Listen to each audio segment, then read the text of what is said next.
Hello and welcome to our Property Damage Podcast series on modern methods of construction and the risk of fire. I'm Edwin Millburn, a partner here at BLM, and today I'm joined by Ian Major, Regional Manager at Hawkins Forensic Investigators. Ian, hello and welcome to the podcast series. Hi Edwin, thanks for having me. In the last series, we looked at flood risks. In this series, we're focusing on fire. This is another really important issue, as illustrated by the following statistic. An analysis of fire claim submissions during UK lockdown in 2020 has shown an increase of 40% in fire claims. In this series, we're going to be considering the risks associated with modern methods of construction. Of course, the Grenfell Tower disaster brought into focus serious fire safety failings with the construction of high-rise residential buildings, particularly with regard to cladding. To improve safety, the government has introduced the Fire Safety Act 2021 and is bringing through the Building Safety Bill. So, fire and the risks associated with modern methods of construction are clearly really important issues for the industry, the government, property owners, and indeed the wider public. Today we're going to be considering timber frame buildings and fire protection measures, and it's great to have Ian with us to provide a forensic expert's perspective. So Ian, let's start with a basic question.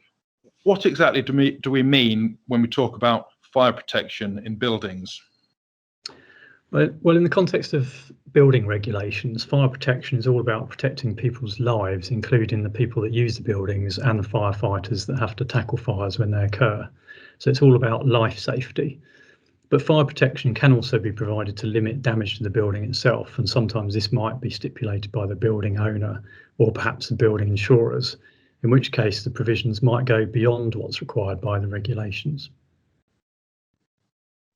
Yes, protecting lives is paramount, but as you say, that can go hand in hand with limiting damage. What are the different types of fire protection that are used?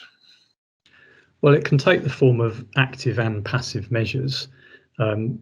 Active measures include sprinklers, alarm systems, and smoke ventilation systems, i.e. things that activate either manually or automatically when a fire occurs, whereas passive measures are essentially some form of fire-resisting material that's incorporated into the building, and the purpose of it is to basically slow down the spread of smoke and fire. Can you give us some examples of those passive measures? Yeah, so they include things like fire doors, fire-resistant partitions and enclosures, compartment floors and walls, which are some of the key parts of the building for preventing fire spread, and also cavity barriers and fire stopping. Focusing on those passive measures, what are the regulatory requirements governing fire protection? Well, these are all within Part B of Schedule 1 of the building regulations. And of particular relevance to timber construction is the requirement that the building should be designed and constructed so that the unseen spread of fire and smoke within concealed spaces is inhibited.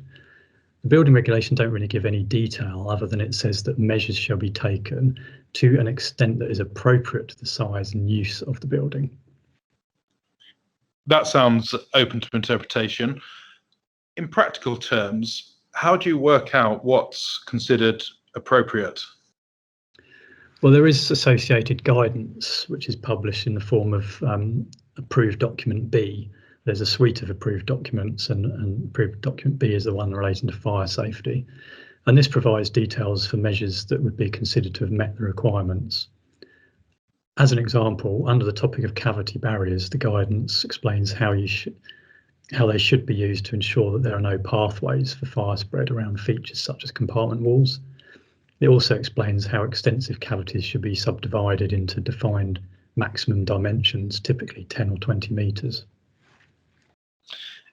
Ian, pausing there, can you clarify what's meant by a cavity barrier, please? And is that different from fire stopping? Yes, it is distinct from fire stopping. I'll come on to that. But cavity barriers are literally barriers that can be formed from a variety of materials, including wood, metal, plasterboard, or mineral wool. And they're placed inside a concealed space, such as an external wall cavity. And the idea is to block off any potential route for fire and smoke to spread through that space. They're sometimes confused with fire stopping, but that does have a different purpose. Fire stopping is used to seal gaps, such as junctions between fire-resistant walls and floors, or gaps around services where there's been services passed through a fire-resisting element. Whereas cavity barriers have half-hour fire rating, fire stopping has the same rating as the element that it's used to seal. So that might be 30 minutes, or it might be an hour or even more in taller buildings.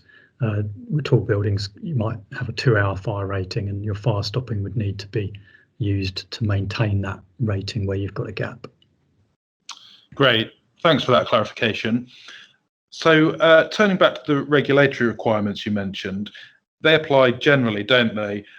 Are there any specific requirements for timber framed buildings? Well, approved document B is quite generic. It doesn't provide any specific guidance relating to timber frame buildings, and there aren't any specific requirements in the building regs either. But much of the guidance in ADB is relevant to timber frame buildings. In addition to ADB, there is detailed guidance for passive fire protection in timber frame buildings, which is published by the Structural Timber Association. This is quite a useful document, and it focuses on trying to improve the understanding of those who are responsible for the design and the installation, and also the checking of fire protection measures. It also quite helpfully has much better diagrams and clearer details than what's provided in ADB, and of course it's specific to timber frame buildings.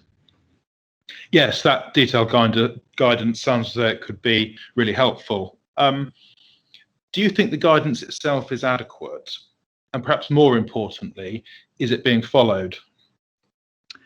Well, I think the measures detailed in the guidance are adequate, and I think even what's in ADB is probably adequate. But of course, it's only if the measures are designed and installed properly.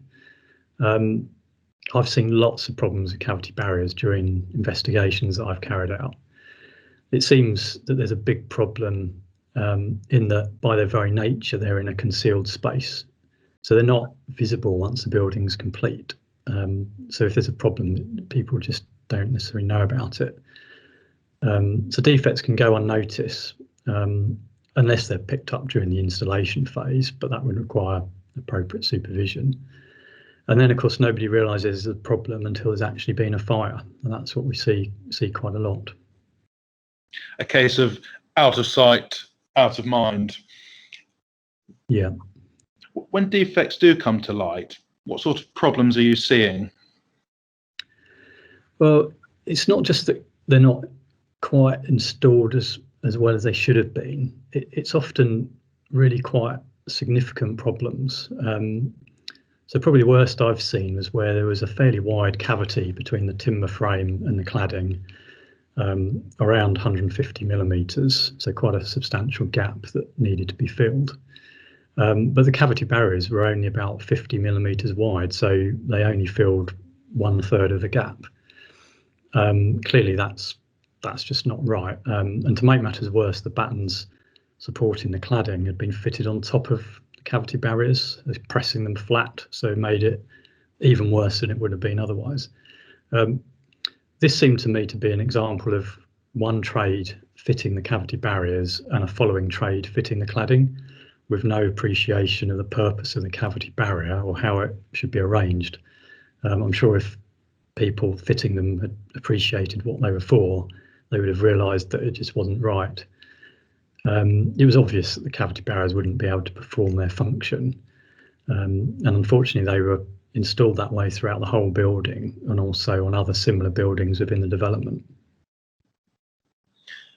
So a fire in a building like that is going to be more dangerous, cause more extensive damage, and lead to bigger insurance claims.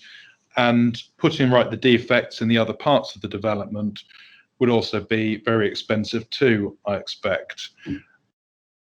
That's a pretty stark illustration of the potential problems. What about the solutions?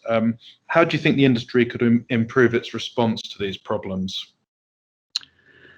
Well, I think the Structural Timber Association guidance that I referred to earlier is something that was prepared in recognition of these problems. And as I mentioned, it talks about sort of having clearly defined roles and responsibilities. And I think designers and specifiers definitely have a role to play, and they could improve the level of detail provided on their drawings rather than simply referring to generic installation instructions, which is sometimes what we see. There also needs to be good coordination between the various trades and training. Obviously, training is important to make sure that the relevant installers understand exactly how and why the cavity barriers are there. But I think, in my experience of investigating building and construction related failures, the common factor across all sorts of different issues, and not just fire safety, the common factor seems to be the lack of engineers or architects on site providing supervision. They need to be there carrying out inspections of the works as they progress, and that's just not happening. I think if there are more engineers or architects on site, it would be much less likely that we'd see these problems. Sure. They all seem like really sensible and practical solutions.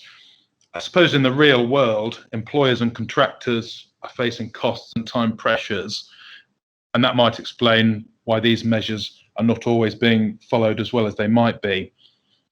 Perhaps the challenge then is for insurers to work with their insureds, property owners and construction professionals to promote good practice and the right level of supervision during the construction of properties. Yeah, I think that would be a good idea. So Ian, thank you for your time. I found your insights from a forensic expert's perspective to be really interesting and valuable, and I'm sure our listeners will too. We're going to be expanding on some of the topics we've discussed today in future episodes of our Modern Methods of Construction series, including modern facades, domestic properties, eco-properties, and the impact of repairs. It would be great to hear your observations and comments on the content of this episode, so please send them through to us at propertydamage@blmlaw.com. That's propertydamage@blmlaw.com.